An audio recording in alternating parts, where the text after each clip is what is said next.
Assalamualaikum warahmatullahi wabarakatuh. Perkenalkan, nama saya Moreno Rabani Pratama dengan NPM 23106. Di sini saya akan mempresentasikan tentang sistem civil law dengan matkul perbandingan hukum. Baik, selanjutnya. Dilanjut, apa itu civil law? Sistem hukum yang bersumber pada kodifikasi hukum tertulis, di mana undang-undang adalah sumber hukum utama. Civil law mengutamakan kepastian hukum melalui peraturan yang jelas, komprehensif, dan berlapis secara hierarki.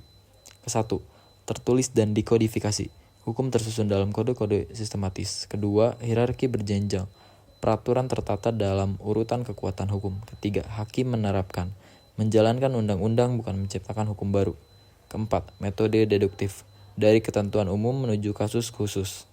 Baik, dilanjut. Akar historis civil law. Civil law berasal dari tradisi hukum Romawi kuno. Perkembangan modern dimulai dengan hukum Romawi, Corpus Juris Civilis 534 Masehi. Kemudian dikodifikasi dalam Kode Sivil Prancis 1804 dan BGB Jerman 1900. Sistem ini tersebar ke lebih dari 150 negara di Eropa, Asia, dan Amerika Latin. Masa Romawi, Corpus Juris Civilis 534 Masehi menjadi pondasi hukum modern. Yang kedua, ada ekspansi global. 150 negara lebih mengadopsi prinsip civil law sebagai sistem hukum mereka. Baik, selanjutnya. Prinsip-prinsip dasar civil law. Ke-1, supremasi hukum tertulis. Undang-undang adalah sumber hukum primer dan utama yang mengatur semua aspek kehidupan hukum masyarakat. Kedua, hierarki peraturan. Stufenbau. Tata urutan peraturan yang berjenjang dengan jelas dari konstitusi hingga peraturan teknis implementasi. Ketiga, kepastian hukum. Sistem memberikan predictabilitas dan perlindungan dari tindakan sewenang-wenang atau arbiter. 4. Peran hakim terbatas. Hakim menerapkan dan menafsirkan undang-undang, bukan menciptakan hukum baru melalui putusan mereka. Hierarki sumber hukum. Sistem civil law mengorganisir sumber hukum dalam tata urutan yang jelas, mencerminkan kekuatan dan pengaruhnya dalam masyarakat. Kesatu, ada konstitusi dan UUD. Kedua, UU dan Perpu. Ketiga, peraturan pemerintah. Keempat, peraturan presiden. Kelima, peraturan daerah. Sumber sekunder meliputi jurisprudensi persuasif, kebiasaan hukum, dan doktrin dari para ahli hukum terkemuka. Kelebihan dan kelemahan civil law. Kelebihan. Ke-1, kepastian hukum yang tinggi dan terukur. Kedua, mudah diakses oleh publik dan praktisi. Ketiga, unifikasi nasional dan konsistensi hukum. Keempat, transparan dan dapat diprediksi. Kelemahannya. 1. Sistem yang kaku dan perubahan lambat. Kedua, sulit beradaptasi dengan perkembangan zaman. Ketiga, kekosongan hukum untuk kasus-kasus baru. Keempat, mungkin tidak sesuai dengan keadilan substansial. Civil law di Indonesia. Indonesia menerapkan sistem civil law sebagai warisan dari periode kolonial Belanda. Kodifikasi utama meliputi Kitab Undang-Undang Hukum Perdata, KUH Perdata, KUH Pidana, dan KUH Dagang.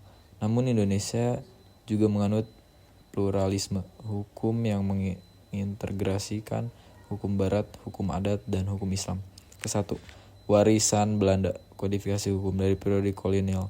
Kedua, pluralisme hukum, integritas hukum barat, adat, dan Islam. Ketiga, hierarki modern. UU 12/2011, JO Undang-Undang 13/2022 mengatur tata urutan peraturan. 4. Peran hakim dinamis, menerapkan, menafsirkan, dan menemukan hukum. Tantangan dan masa depan civil law. Di era modern, civil law menghadapi tantangan kompleks dari perkembangan teknologi, globalisasi dan perubahan sosial. Inovasi seperti konvergensi sistem, digitalisasi, dan responsive law menjadi solusi untuk memastikan relevansi hukum. Ada kecepatan perubahan. Teknologi berkembang lebih cepat dari legislasi. Isu baru seperti AI, cryptocurrency, dan vintage memerlukan respon hukum cepat. Kedua, ada partisipasi publik.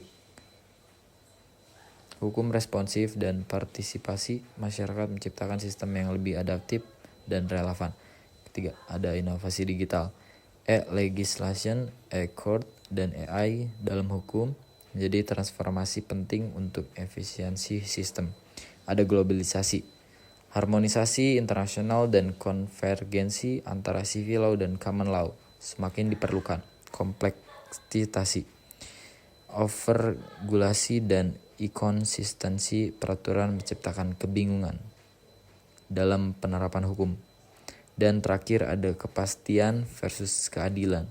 Dilema antara penerapan ketat dan pencapaian keadilan substansial dalam setiap kasus. Baik, sekian, terima kasih.